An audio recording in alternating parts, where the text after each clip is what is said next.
See, the moment we facilitate, break into small groups, bring it back together, that's facilitating. They're not managing their own process. Right. But if the only invitation is talk amongst yourselves for 10 minutes, then you see and they get to see how they self-organize. And that's when the learning happens, not when we organize for them. Otherwise, they need us with them. Hello, Lyssa deHart here with the Coaching Studio. Thank you so much for being a listener. And today I really am excited to bring you the guest that I have in my studio today, Georgina Woudstra. She is an MCC coach with the International Coaching Federation. And it is such a pleasure, Georgina, to have you here in the studio today. Thank you so much. I'm really excited about this conversation. I can't wait to get into it. So thank you for inviting me. I'm super excited to get into it with you also, because I have a sense of what is going to be really important about this conversation. I could be wrong, but I have some senses about what's going to be really important. So as you know, I like to start off with really what has been this sort of coach development arc that you've been on in your life? What has led you to becoming an MCC coach? Oh, well, it's a long journey, actually. I first discovered coaching in, I think it was 1992, something like that, when I had an entrepreneurial career, starting, growing, selling businesses. And I'd sold a company, a tech company, and I was a bit lost. For the first time in my life, I was a bit flat and directionless.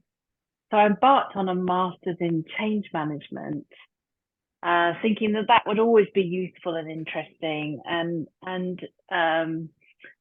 as part of my research, I interviewed a bunch of management consultants, about 25 management consultants.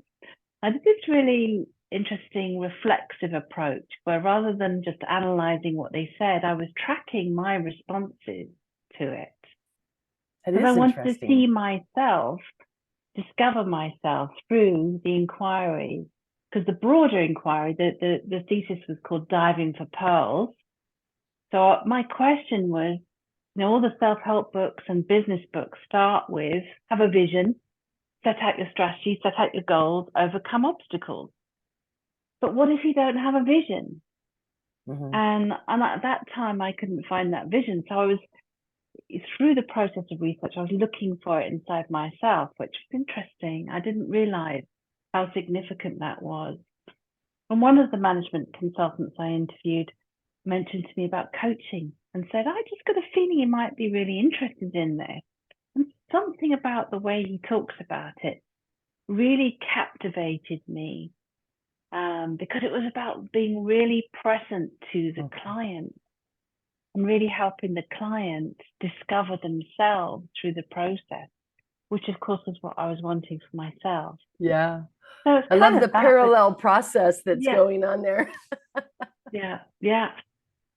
And then I was most taken by this idea. So I had the business interest in an entrepreneurial career.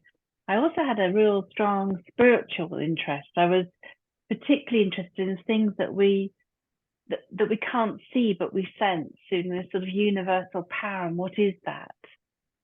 What is it that we don't know or can't see or understand? And was exploring in those areas. Then I trained as a fashion designer, so I had a strong interest in creativity and learning. And coaching seemed to bring all of that together. Wow, that's amazing. And the more I dug into it, the more I fell in love with now what has been my profession for 30 years. So, yeah. What an amazing journey. But I think this piece around the internal exploration of what your own vision is so pivotal to finding whatever the career is, coaching being one idea, but really anything that a person decides they want to spend their life really exploring and investigating, is that need to do that deeper exploration into what that vision is. What did you learn about yourself in this process of your vision quest? Well, I learned that I love business. I learned that I love having a vision. I love having a quest, something to go after.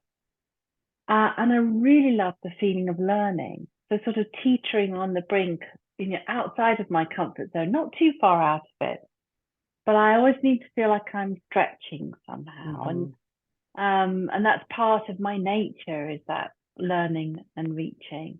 And I also discovered at the time, 30 years ago, that I was fiercely independent and yet had a huge craving for intimacy and inclusion with others. And part of my learning journey was to really shift from independence to interdependence and work out what that was. I was a woman of the age where women didn't want to be held back by life. We didn't want the glass ceiling. I wanted to be out there running businesses, even though I was the only chief exec in my field amongst 400 other male chief execs. I wanted this sort of sense of limitlessness. And coaching gave me a way to explore the edges of that. Yeah. And I heard you say, this movement also from independence to interdependence. Can you speak more about what that journey from independence to interdependence was for you? Yeah, well, for me, it's deeply personal because I grew up tall, large, as in fat, and isolated, shy, deeply shy. And on the playground, I was more the one sort of holding back, observing other kids play, wondering why people were so horrid to each other, why kids bullied each other, and but also wishing I was part of it, but I wasn't. So I had that awkward social. So I tried to overcome my teens by I'm not going to need people.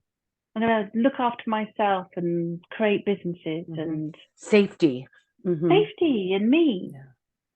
And whilst that brought some great strengths with it, it also left me craving connection and craving relationship with otherness that I had to learn, really had to learn about how that relationship works, and the giving and receiving, and what felt sometimes like a threat to my own independence to be in relationship with others, both in work sense and also in personal relationships. And then, over the years, I came to realize that if we sort of take a meta view, that our society at that time, in the 80s and 90s, all the self-help books were about strengthen the individual, awaken the giant within, you can do it, find out how you are. We were strongly engaging with the I in the system. And as we've shifted into this century and into this time we are now where the world's in crisis, I think we're only just realizing the absolute essential need to shift into to shift systemically into interdependence, to work out how to lean into one another, how to collaborate, how to go beyond the problems and challenges and land grabbing and power grabbing in the world in order to create the best possible outcomes. I think it's Otto Scharmer who says in his many brilliant books, but one in particular that I love about Theory U, he says, collectively, we are creating results that nobody wants. Right. It's a big wake-up call. And that's, at a societal level, it's also an organizational level. Yeah. So there's a lot of work for coaches to do. Yeah. And as you bring up Theory U, I think it's really important because not everybody may know about Theory U. And I will put a link to that book in the notes below. But that need to go into the bottom of the U, like you cannot just skip across the top and have a sustainable outcome. You have to go down and do the work of discovering what is below the surface. Yeah. And it sounds below the surface, the deep dive. The diving for the pearls, but not just within me. Within the organization or the team itself, or on so many different levels that's applicable, right? Well, and that really leads into, and I'm going to say it's what I hear from you is your passion. When I listen to you and I talk to you, it sounds like your passion, which is really this work of the collective, of the collaborative, of the interdependence that you've been working on. Would you share more about your work around teams and what you are excited about and have discovered through your work? I would be so thrilled to listen. It's really my deepest passion. And first, I want to say for listeners, our deep passions often come from healing something of our past. And hopefully I've shared how my own evolution as a human being informs what I do now. My greatest fear as a child or teenager in my 20s would have been public speaking, would have been showing my face, would have been standing out in any way. And here I am, and it's what I do every day. And that growth has come from really growing myself, my own limitations, rather than living within them. And we only do that in relationships. So we grow in relationship with others. If you take a baby and you remove it from all physical and interactive contact with parents or others, it withers and dies. We grow with others in relationship, and together we achieve more. Together we have more range of possibilities. We can see more things. No one person makes sense of situations clearly by themselves. So we need to activate this more than ever. And the beauty of coaching is that it's really about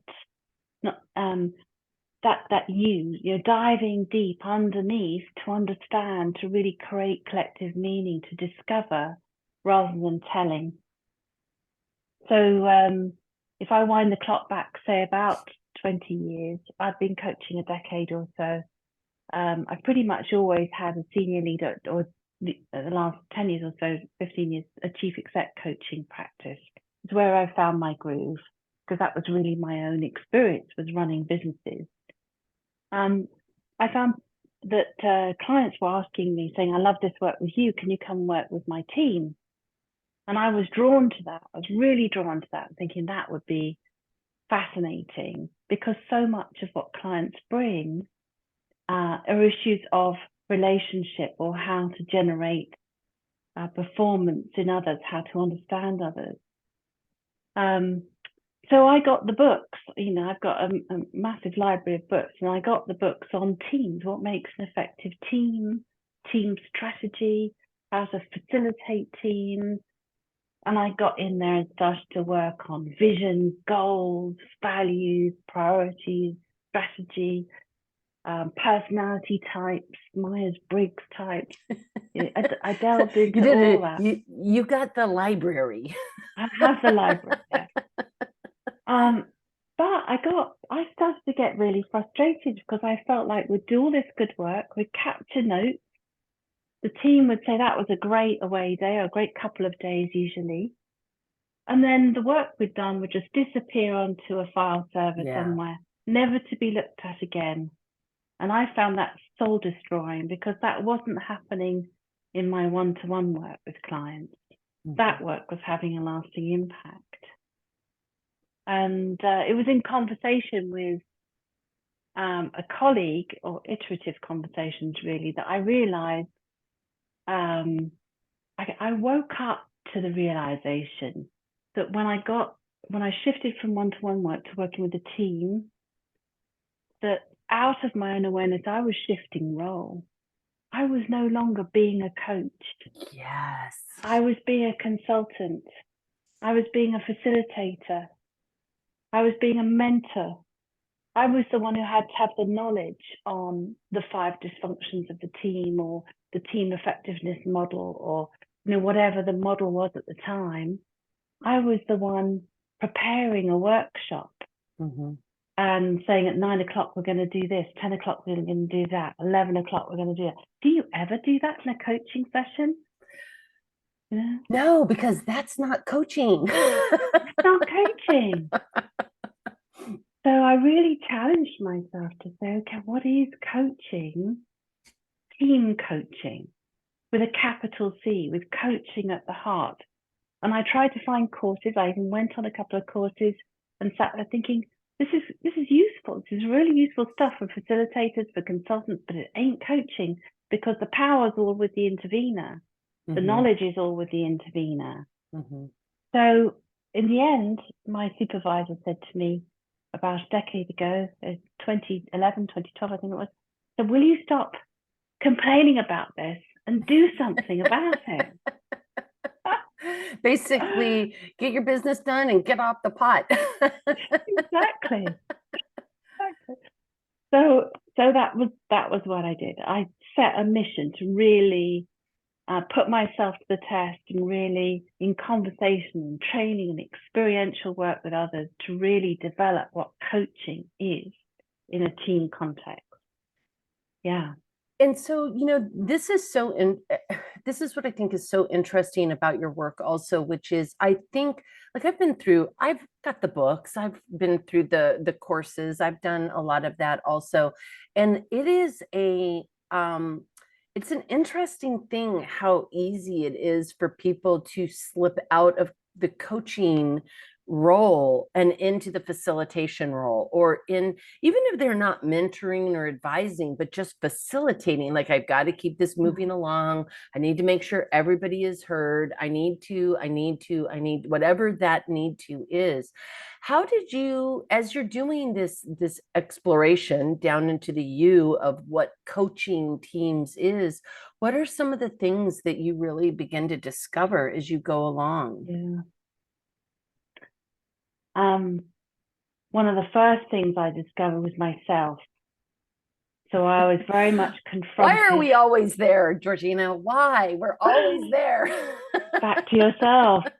And I was confronted with my own edges, you know, my own fears and limitations, my own need to perform that came out more in a group or team than with one-to-one. I mean, I still remember my first ever one-to-one paid coaching session with an organizational client and being terrified and thinking, am I going to offer any value? What's the question? I had my list of 10 best questions to ask and my grow model, you know, I needed those structures.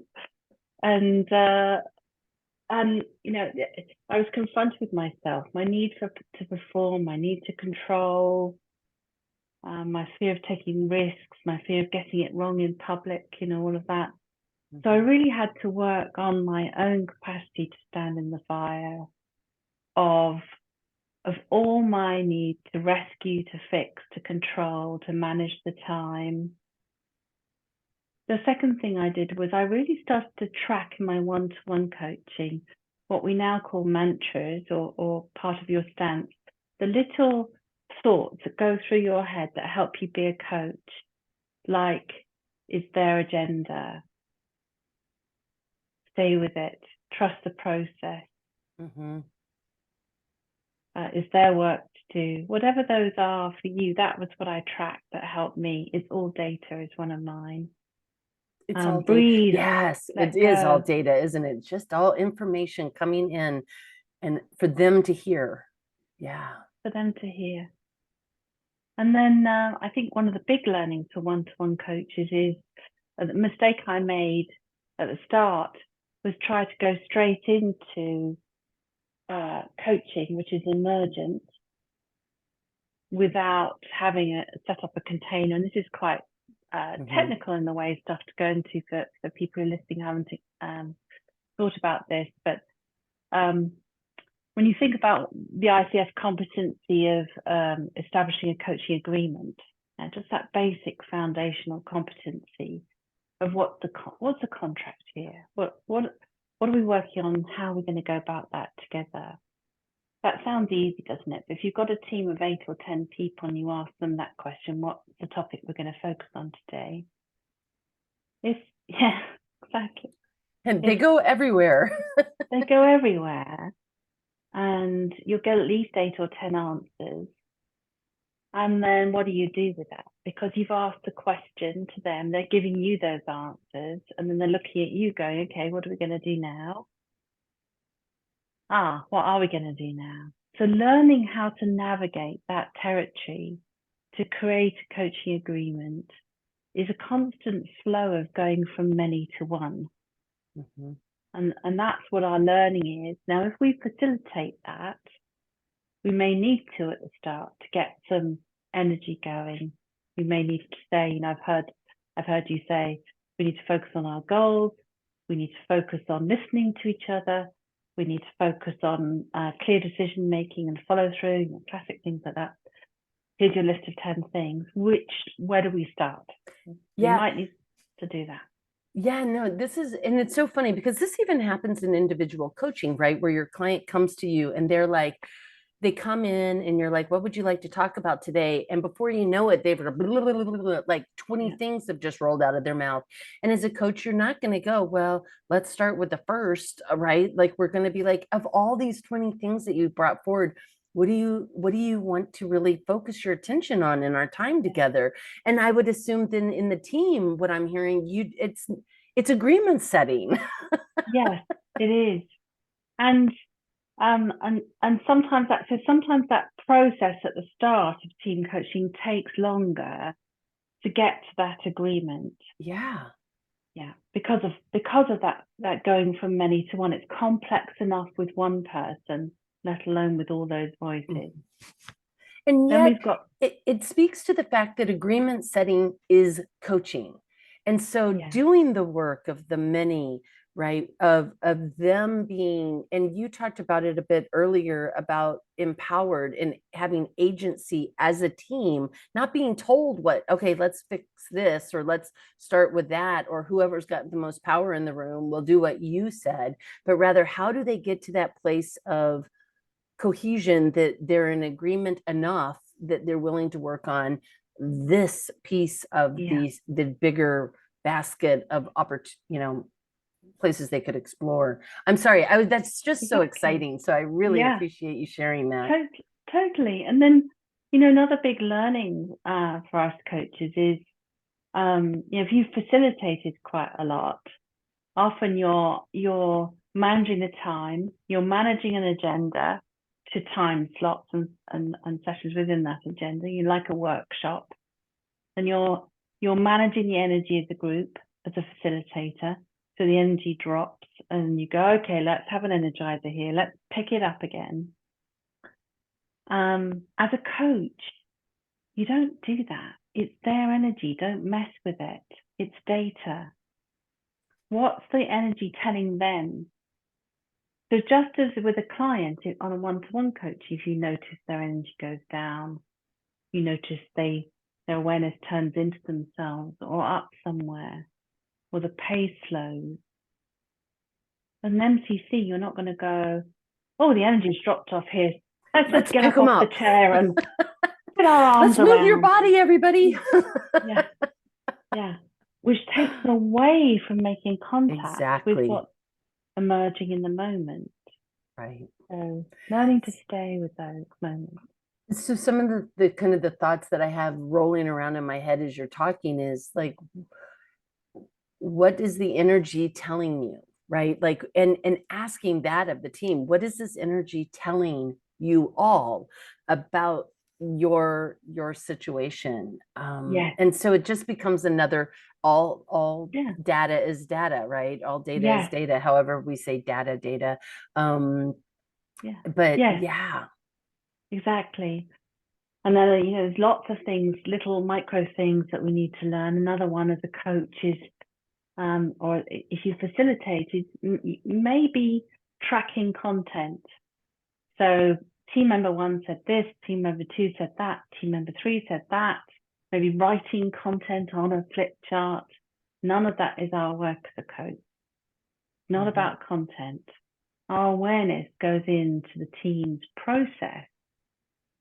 And by that I mean, what's the interactional patterns happening here? Not for us to critique it. It's none of our business whether we think it's working or not. It's the client, the team's agenda. But we may notice patterns. So we've noticed that one person is withdrawn and says very little. We've noticed that the conversation cycled round and come back to the same place several times. That may be a pattern. we've noticed the team are brilliant at bringing forward ideas. And we can work with that and hold the mirror up to these strengths and what the strengths are bringing them, what the cost might be of these things, and in order that the team starts to learn. So, for example, with a team recently, I said, I just noticed you have the most incredible propensity for ideas, and every time you bring forward ideas, the energy of the team seems to rocket. And I wonder what's happening with those ideas. How are they getting turned into decisions? How are you selecting those ideas? And they went, oh yeah, we're terrible at that. We just generate loads of stuff, and then we generate loads of stuff in the next meeting. We really need to work out how to focus. So my role then is to encourage experiment. To say, okay, let's have a 10-minute conversation about something that's really important and meaningful to you. What's a problem that you need to solve as a team? Of course, they can pick one like that. There's so many things we're always doing. Have a conversation about that and experiment with completing that conversation in 10 minutes, landing something. See how it goes. So we create experiments with the team, partnering with the team in the moment that emerge from themes that appear in front of us. Not bring a workshop on decision making with here's the 10 different decision making models and here's how you can apply a fishbone to your problem. Right. As a consultant or a trainer's role. Right. I do have to say that I do like the fishbone myself, just as a visual, but I think to your earlier point too, is like, it doesn't create a sustainable change. Of what they do is they learn how to use this tool, but the tool is out of alignment with what's really showing up in the space. And rather, if I'm hearing you correctly, as you're working with this team, the patterns and the ways of being are naturally showing up. Yeah. Do an experiment in the moment with the ways of being that are actually presenting themselves, because that's where their brain is lit up to in that moment also. So to play with it in that moment, like, you just sort of like, you get your energy rockets when you're thinking of ideas.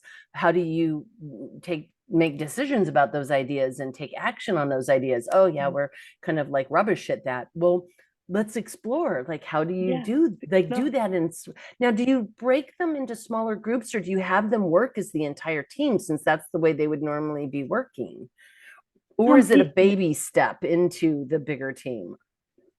We have an expression at Team Coaching Studio, which is STS, self, team, and situation. And annoyingly, I'm going to say it depends on the STS, because every team is different, a different size, a different context, a different length of program, a different level of maturity. So my answer here is, in an ideal scenario, with a team that can hold it. And you may need to do more work to get the team to that place. But ideally, we mess around with the process as little as possible. See, the moment we facilitate, break into small groups, bring it back together, that's facilitating. They're not managing their own process. Right. But if the only invitation is talk amongst yourselves for 10 minutes, then you see and they get to see how they self-organize. And that's when the learning happens, not when we organize for them. Otherwise, they need us with them, organizing their process. Right. So if we get out the way, the system will reveal itself. Good, bad, or indifferent, right? Because then it just and it just points to the next place that's a good place to explore. What would then allow you to be able to self-organize more effectively? Versus, like, because I think that's I think, and I brought up the other thing earlier about like breaking them into smaller groups, because I see that happen all the time in teamwork. And I was really curious. So I'm so glad to hear this idea of, you want to always be, always, like you said, STS, right? Like self-team situation.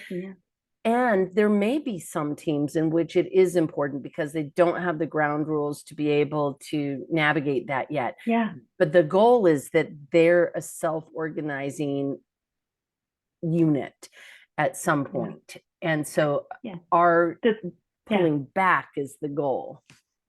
Yeah, so learning happens at a team level in terms of how we work together, when the team subtly encode processes or norms that support how they work together. So if you're with a team that you've worked with for a while, you'll have norms whether you've worked on them or not.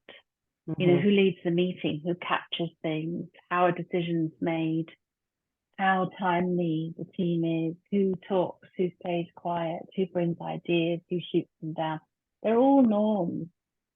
And when we facilitate the process, our aim is to control those norms in order to enable the team to be effective. So facilitation is brilliant and absolutely necessary if the team have an instrumental outcome that they're issuing with.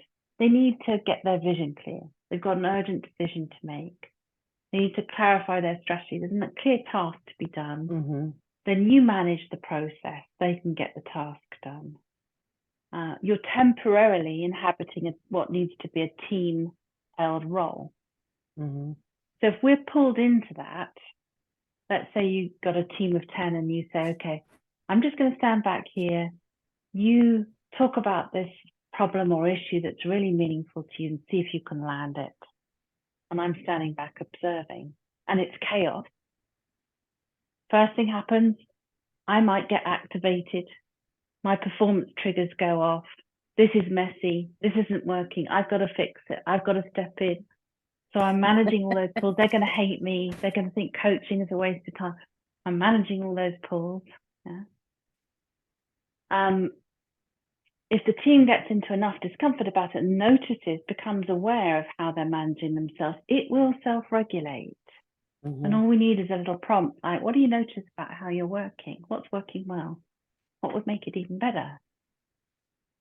Do you want to reset? Let's do another 5 minutes. It's just that light touch. I'm out of the content.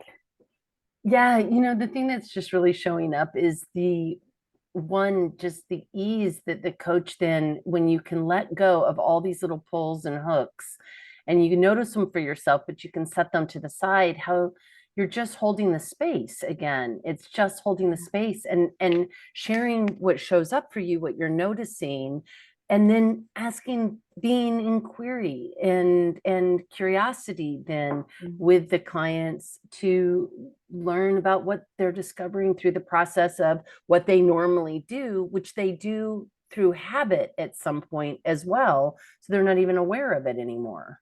Yes, exactly. I mean, you think about one of the hallmarks of MCC level coaching is the fluidity and artistry with which a coach engages with the client. And in this case, the client is the team.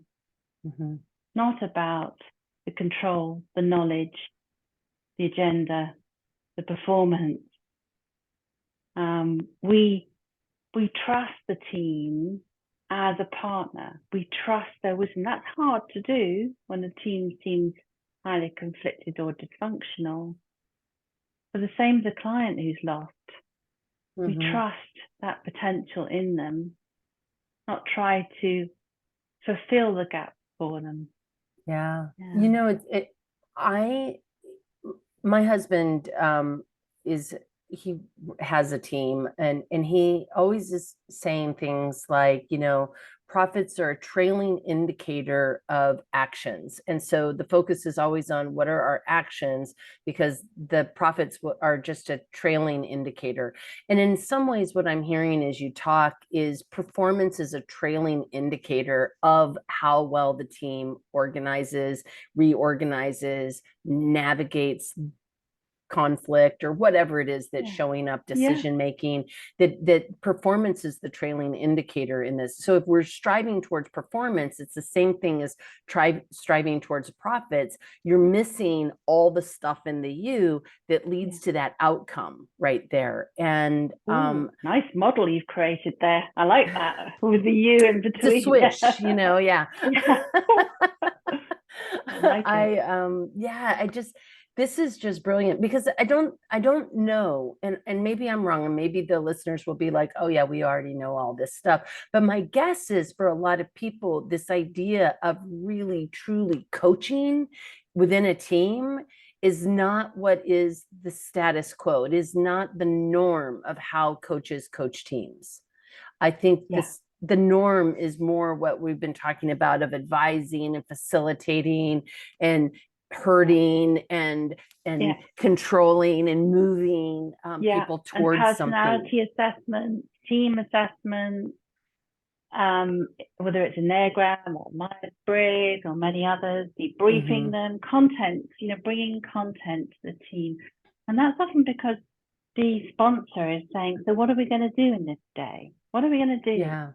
Well, and it brings up the It's a, idea because I think for a lot of people, there's this sense of I've got to show value. Like, and if we're yes, doing some stuff and I have some, things on paper that demonstrate we've done things, then the ROI will be there. How do yeah, you, I mean, this is kind of off topic a little bit, but how do you demonstrate the ROI when you're like, your team is going to function better? yeah, But you won't have tons of other things that are thrown at you in order. And maybe there's that yeah. also, like maybe it's a balancing act. Would it be okay if I just briefly, I will answer it, but I want to put it back to you and say, in the leaders you coach, how do you demonstrate ROI when they're wanting to be more effective as a leader? Yeah, well, I mean, I think I asked them what indicators of effectiveness, leader effectiveness they want to demonstrate. And then what we start working on, what stops or is in the way of Yeah, demonstrating what they said. yeah. Is that So I think it's really similar. It might not be an answer that you can get to right up front. We might need Mhm, to do more discovery work, mhm. exploring work, so the team can discover what that is. But it's the same thing: is what does this team need to learn to be super effective? Mhm. These are the results you want to achieve, the output that you talked about. What do you need to learn to Mhm. achieve those? And how are you going to work together? What do you need to learn in terms of how you Mhm. go about teamwork? And Yeah. that we can help them discover. You think about the coaching competency of creating awareness. We can help them discover the opportunities for growth simply by inviting their attention onto their process. Give them any task to do. Come up with a list of your top 6 values. Let's have an experiment. And then instead of looking at the values, take attention to what do you notice about how you went about that? Or I noticed the team the other day, in 15 minutes, they came up with a framework of the top 8 attributes of what make them a successful team, and they turned it into a model, with a shape and prioritized it. I was blown away at the team's capacity. Mhm. So we go, okay, well that's working well. How can you use that more Yeah, leverage in that service? into these other Yeah, areas. yeah, Yeah. it's mind-blowing capacity. I've never seen anything happen so fast like that. Whoa. And it's so interesting too, because I think that hook or the pull that a coach would get is tell me about the values. But to your point, it's not about the values. It's how did you get to the values Yeah, that is the really important information for the team to yeah, be gathering and exactly. And the values harvesting. is good work, isn't it? And a Right. Yeah. Yeah. facilitator can do that work. Right. And if the client's coming to us saying, Lyssa, what I really want you to do is help us come up with our list of 8 values, then let's facilitate that. But most of the time when I get the phone call for I could do with some help with my team and I'm wondering if you're the right person. How come? What's happening, client? What are you noticing? Well, we've hired the best people in the industry. Honestly, individually they're the strongest people. They're just amazing. So why the hell can't they work together? What's getting in Exactly. the way? It's the It's interdependence the piece. how. Yeah. Yeah. They can, other people or or us can facilitate a workshop on values, but that's not so much where they're struggling. Right. They're struggling in the interdependent, the we-ness. Well, and you shared your story earlier about how you evolved as a human being a bit, and sort of the different experiences that you went through, and the way that human beings are designed to be self-protective. I mean, it's a survival skill, right? So very few people, when you think about it, don't have some of these things that have happened in their life. Even if they were the most popular kid in school, there was something going on that generated this need for self-protection. And it showed up in different ways, like being super friendly and getting along with every single human being they ever met or whatever. But I think that's the other thing to consider as we're looking at the integration and interdependence of a team, is that every single one of these unique individuals brings their same history with them. Right. And so that need to, or that habit of armoring up versus being shamed or judged or found wanting in some way is alive for most people. Not 100% of people, but most people have some of that.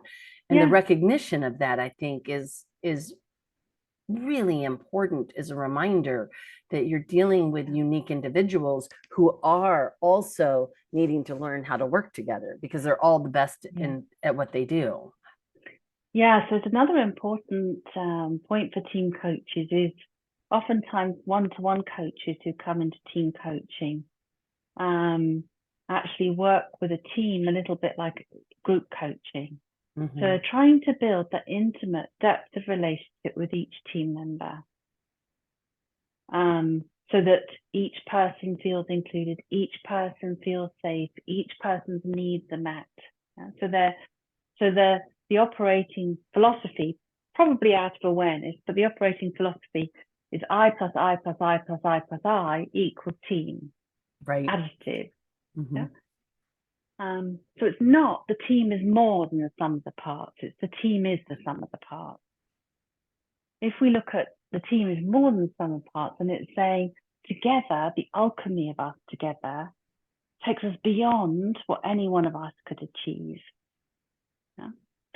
Then we need to coach the we in the system, and that's a challenging thing to learn, because when we do a lot of simulations and practice in our courses, and naturally our coaches are geared towards, in a way, trying to keep each person happy, each team member happy.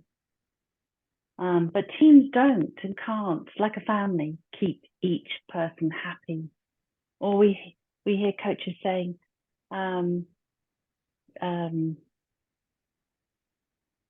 I'd love to know what brings you joy. Would you be comfortable answering that? Well, no, they might not be comfortable, or they might be. But the quest of a coach isn't about comfort here. Teams are not comfortable. This is a really important distinction between group and individual and team coaching, number one. And number two, I think it is the journey of the coach, right? How do you, as a coach, recognize the things that cause me discomfort, and then do my own work so that I can set that aside so that I can be useful to whatever this is, group, individual, or team that I'm working with. Because I don't even think in one-on-one coaching, our job is to take care of people. I think it is to challenge them with compassion, but still, it's not about the coach taking care of the client's emotional needs. And even as a recovering therapist, it wasn't my job to take care of the client's emotional needs, but that happened more. And so that's been, but that's a hard arc to go, oh, I need to turn right now or left, right, and not go down that path anymore exactly like that, because that goes back to what you were saying earlier of trust that they're whole, capable, resourceful, creative, trust that process, trust that they're going to be able to self-organize if given even that's what I'm talking about. That the team is at that we level. Because sometimes the coach wants to guide the team to make decisions that include everything that every member has said. Yeah. Consensus is the operating preference, decision-making preference that many coaches bring in. But that may not be how their system works. It may not be most effective in their system. It's not up for us to notice. It's not up for us to prescribe. Right. But we can draw their awareness to it and say, I'm wondering how helpful that is for you. How is this working? Yeah. So we try to keep it at the we level and keep the dialogue between team members. So instead of asking a question, what would you like from the session today? Look at each person, hear the response from each person. I might say, team, I'd like you to have a conversation with each other for the next few minutes on what you want out of the session today. I'm just going to sit back here, get myself out of policing, being a traffic cop for the conversation. And then if I've got myself in the traffic cop situation, I then go, oh, Sharon, I haven't heard from you. I'd love to hear from you. Then Sharon is telling me as the coach. Right. So you become sort of the belly button, and everybody is interacting with the coach instead of with each other. Right. Yeah. Which is the problem anyway, right? They need to learn how to communicate and function together, and in a safe environment of an experiment of come together for the next 5 minutes and decide together what's most important for today. It's a very low problematic sort of experiment to just see how it works. And then how did it work becomes the next, right? Like, what did you guys learn from that experiment? Exactly. Yeah. That's just brilliant. You know, I have just absolutely adored this. I knew I was going to be super excited with the conversation with you around teams. I'm going to go back to you as a coach, though, just for a bit, as we're kind of looking at the rest of this conversation. For you, this self-awareness that you discovered as you were diving into what your vision was going to be, how do you see that manifesting itself as you moved through from ACC, PCC, MCC on this arc of coaching? And as an MCC, how do you continue with your own journey? What are your thoughts on that? Thank you. Weird question, sorry. Yeah. Well, if I on the first question of, you know, how does this link back to when I was working on my vision and what I was originally drawn to? I don't think I was that aware of it at the time, but really I was looking for, needed to make changes in myself, how I related or how I blocked relating and blocked vulnerability to be in relationship, to be in intimate relationship. I couldn't have said that clearly at the time, but that was really my learning. So it was working on me more than learning the GROW model or whatever.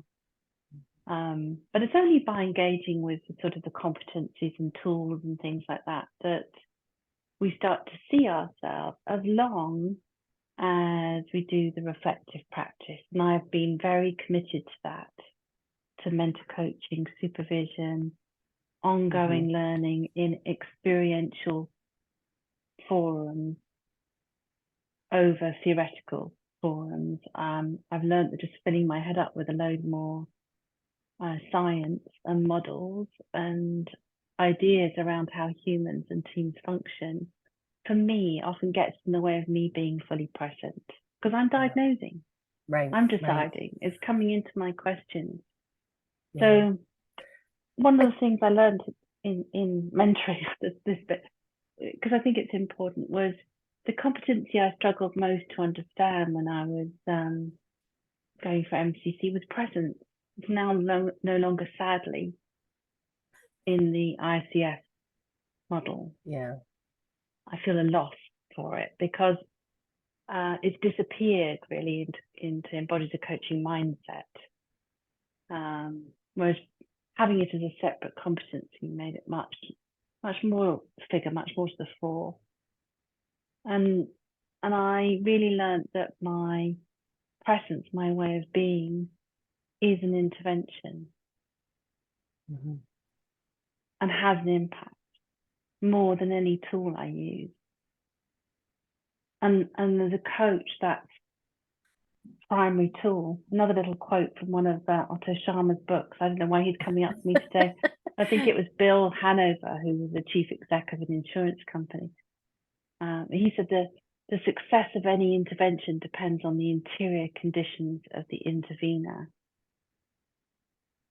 So I had to learn to manage my interior conditions, to be vulnerable by not managing risks, not trying to perform, but being in the moment. Yeah. Allowing really, what is to happen.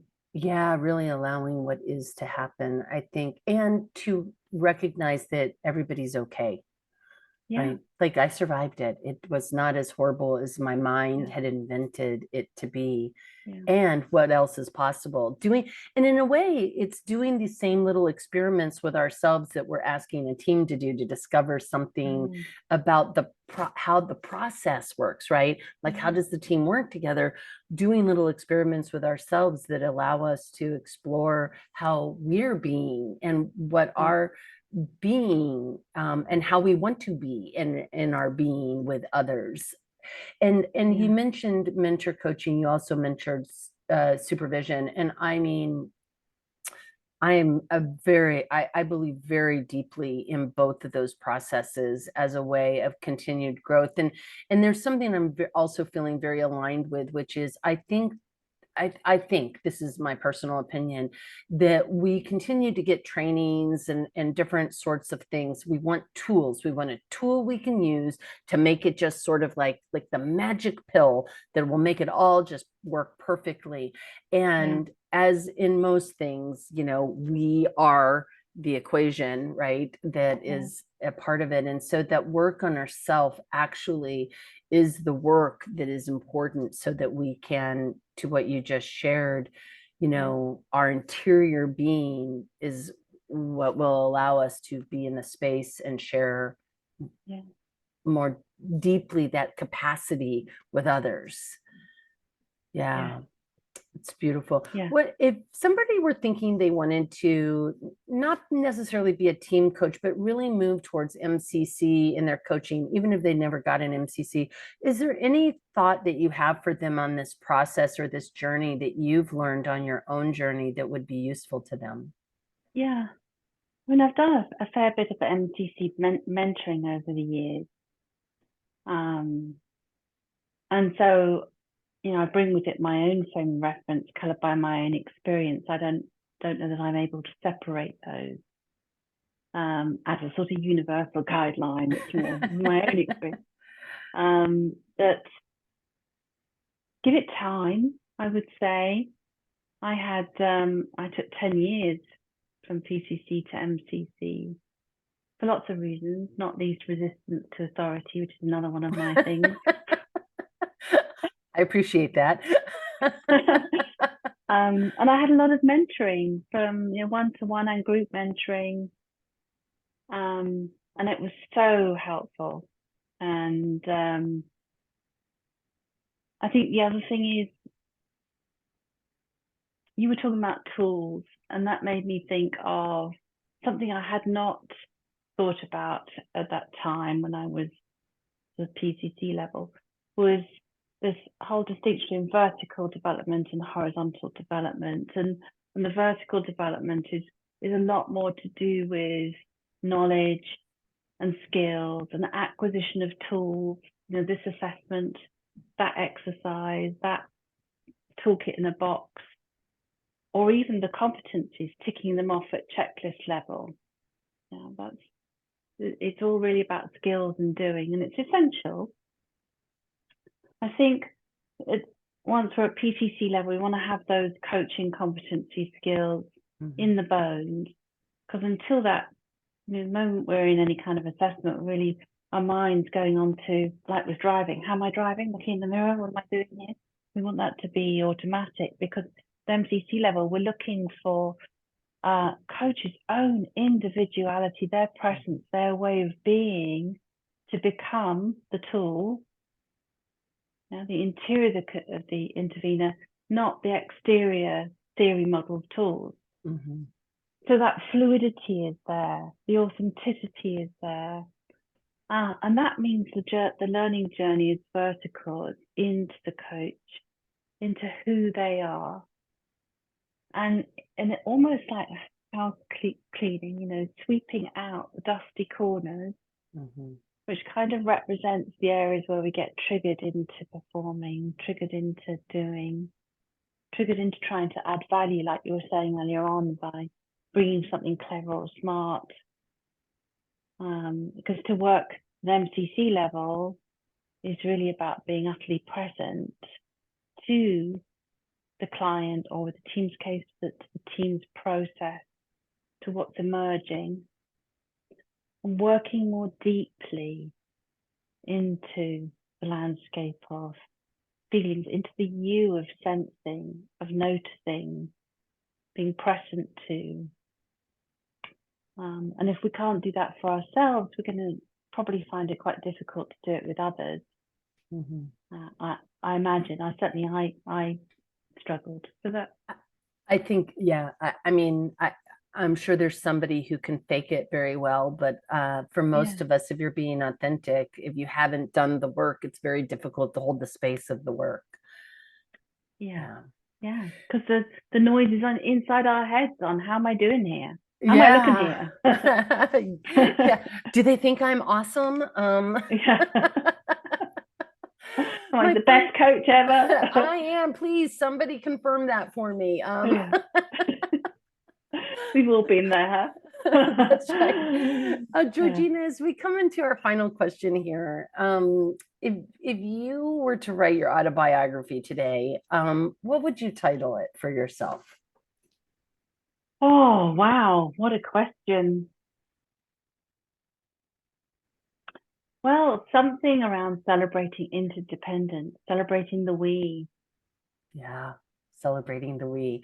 I have so very much appreciated spending time with you today. Thank you so much for being on the coaching studio. Oh, thank you for inviting me, and thank you for really tuning in and listening and engaging with what I've been sharing and bringing your own thoughts to the table. It's been a really rich dialogue, and one of the things, many things, but one of the things I'm carrying away with me is the you of the team, and I'm going to draw that after our call, and I think that's a powerful representation of the space between input and output. Yeah. So you've really given me a gift today with your ideas. Thank you. Well, and I am so appreciative that you brought Theory U back, and that, Sharma kept showing up in our conversation today, because I think it's such a important concept to begin playing with as a human being, as a coach, as a team coach. And so just wonderful. Thank you again so very much.